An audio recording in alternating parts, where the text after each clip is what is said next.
నమస్తే. Welcome to Suman TV. నేను మీ యామ్ని.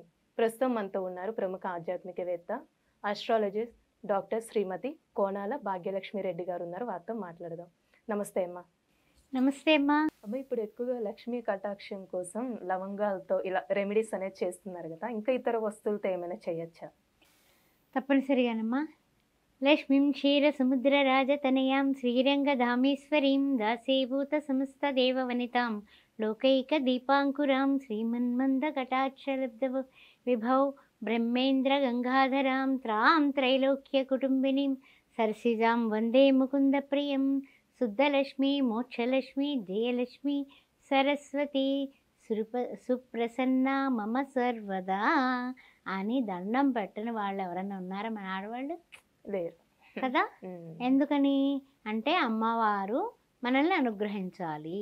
అమ్మవారు మనల్ని అనుగ్రహించి మనం అమ్మవారి ఆరాధనలో మనం తరిస్తూ అమ్మవారిలాగా మనం కూడా రెడీ అవ్వాలి కదా. మరి మనమేమో అమ్మవారిలా రెడీ కాకుండా చక్కగా మనమేమో జడ వేసుకోకుండా ముడి వేసుకునో లేకపోతే జుట్టు విరబోసుకునో పూజ చేస్తే అమ్మవారు ఎట్లా వస్తుంది? రాదు. అందుకని శుచి శుభ్రత అన్నీ ఉంటూ మనం చేసుకోవాల్సిన రెమెడీకి కావాల్సింది ఏమిటంటే ముఖ్యంగా ఇల్లు శుభ్రంగా పెట్టుకోవాలి.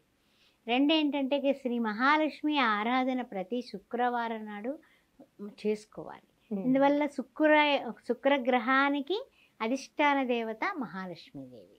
అందువల్ల ఇప్పుడు మనం లవంగాలతో చేసినటువంటి రెమెడీస్ మీకు తెలుసు. యాలక్కాయలతో రెమెడీస్ చెప్పుకుందాం. ఈ యాలక్కాయలు అంటే అమ్మవారికి చాలా ఇష్టం.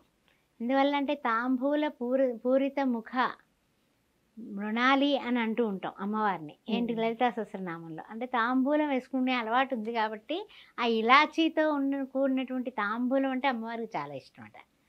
అందువల్ల అమ్మవారు ఈ తాంబూలం ఇలాచీలు మనం ఏం చేయాలంటే శుక్రవారం నాడు పూజ చేసుకోవాలంటే శ్రీ మహాలక్ష్మి ఆరాధన చేయాలంటే గురువారం నాడు ఒక 108 యాలక్కాయలు ముందు నీళ్ళలో నానబెట్టుకోండి. నానబెట్టుకుని పక్కన దేవుడి గుట్లో పక్కన పెట్టుకోండి ఒక గిన్నెలో. అవి శుక్రవారం పొద్దున్నే పసుపు రంగు దారంతో గుచ్చిస్తే 108 కానీ 54 కానీ 27 కానీ అలా అన్నమాట చేసుకోవాలి. చేసుకొని చక్కగాని ఆ పటానికి వేసేయండి. పటానికి వేసేసి ఓం ప్రకృత్యై నమః, ఓం వికృత్యై నమః, ఓం శ్రద్ధాయ నమః, ఓం సర్వభూత హితప్రదాయ నమః, ఇలాగా మనం ఓం భువనేశ్వరియే నమః అంటే భువనాలన్నింటినీ కూడా ఏలేటటువంటి అష్ట ఐశ్వర్య సంపన్నురాలైనటువంటి శ్రీ మహాలక్ష్మీదేవిని మనం ఆరాధన చేసుకుంటాం. అష్టోత్తరంతో సహస్రసంతో చేసేసారు. చక్కగా పళ్ళు పలహారాలు అన్నీ నివేదన చేసేసారు. చేసిన తర్వాత ఒక ఆకుపచ్చ రంగు క్లాత్ తీసుకోండి. తీసుకుని ఆకుపచ్చ రంగు క్లాత్లో చక్కగా పసుపు కుంకుమ చిటికెడు వేసి 2 అక్షంతల గింజలు వేసి అప్పుడు మనకి పూజ అంతా అయిపోయింది కదా, నమస్కారం చేసేసుకున్నాం కదా, చక్కగానే చేసేసుకున్న తర్వాత ఈ ఇలాచీ మాలని దీనిలో పెట్టండి. తర్వాత మనకి ప్రసాదాల్లో వేస్తారు కర్పూరం. వెంకటేశ్వర స్వామి ప్రసాదాల్లో వాడతారు. అంటే మంచి పచ్చకర్పూరం. ఆ పచ్చకర్పూరాన్ని తీసుకోండి. వేసుకొని అంటే ఏమిటంటే ఒక 3 బిళ్ళలు ఆ పచ్చకర్పూరం, లేకపోతే ఒక చేత్తో వచ్చేటటువంటిది ఇలా పట్టుకొని చక్కగా వేసేయండి. వేసేసి అమ్మవారికి నమస్కారం చేసుకుని అమ్మవారి ఎదురుండగా ఆ ఆకుపచ్చ రంగు వస్త్రాన్ని ఇలా చక్కగా కట్టేసి 3 ముళ్ళు వేసేయండి. 3 ముళ్ళు వస్తే 3, 2 ముళ్ళు వస్తే 2 వేసేయండి. వేసేసి అది అమ్మవారి దగ్గర పాదాల దగ్గర పెట్టి దాన్ని పూజించండి. మన పూజ యథాపూజ అయిపోయింది, దీన్ని పూజించండి అష్టోత్తరంతో.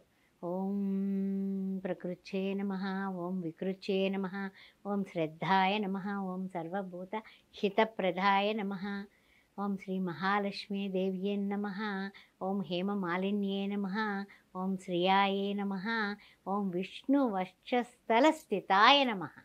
ఇలాగ మనం పూజిస్తే నా భర్తతో కూడి నన్ను పూజిస్తుంది అని అమ్మవారు సుప్రసన్నంగా మనకి ఇంట్లో ఉండడానికి అంగీకారం తెలుపుద్ది. అప్పుడు దాన్ని మంచిగా గుగ్గిలం కానీ లేకపోతే ఏదైనా సరే ఇప్పుడు మనకి అన్ని రకాల మాధ్యమాల ద్వారా దొరుకుతున్నాయి కదా, సాంబ్రాణిక వస్తున్నాయి కదా ధూప్ స్టిక్స్, దాన్ని మంచిగా వేసేయండి. ఒక 10 పసుపు రంగు గవ్వలు వేయండి. పసుపు రంగు గవ్వలు 10 వేయండి. 10 లక్ష్మీ గవ్వలు అంటే దొరుకుతాయి. అవి వేసి ఇది పొట్లం కట్టేసేయండి. ఒక 5 రూపాయల నాణాలు వేసేసి కట్టేసేయండి. కట్టేసి ఇది పూజ చేసిన తర్వాత అప్పుడు బీరువాలో కానీ మీ డబ్బులు వచ్చే పెట్టెలో కానీ పెట్టుకొని మీరు మరలా శుక్రవారం వస్తుంది కదా, ఇది తీసి ఈ ఆకుపచ్చ రంగు వస్త్రాన్ని కూడా తీసేసి మరలా పూజ చేసిన దండ మళ్ళా అదే వస్త్రంలో మళ్ళీ కట్టి మళ్ళీ పూజ చేసి మళ్ళీ లోపల పెట్టండి. ఈ మాల ఏం చేస్తామని అనుకుంటున్నారు కదా మీరు, మాల ఏంటి అంటే కనుక మీ బీరువాలో అలా ఉంచండి, బీరువాలో ఉంచండి.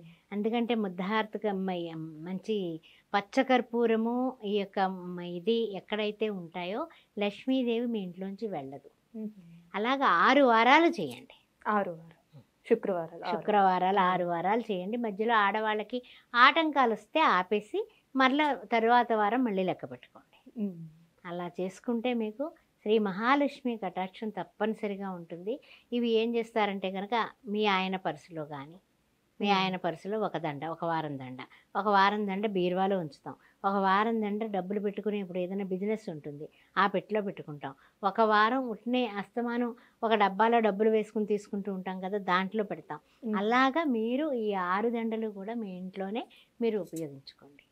ఇక కర్పూరం కూడా పాడవదు అది, అందుకని ఇవన్నీ కూడా ఉపయోగించుకోండి, చక్కగా పెట్టుకోండి, అమ్మవారిని పూజించండి, సేవించండి. తప్పనిసరిగా తీపి పదార్థం, పాలతో చేసిన తీపి పదార్థాన్ని నివేదన చేస్తే అద్భుతమైనటువంటి చర్యలు అమ్మవారు చేస్తుంది. గజ్జల చప్పుడు కూడా వినిపిస్తుంది మీకు. చాలా చక్కగా తెలియజేశారమ్మా, ధన్యవాదాలు. శ్రీమాత్రేన.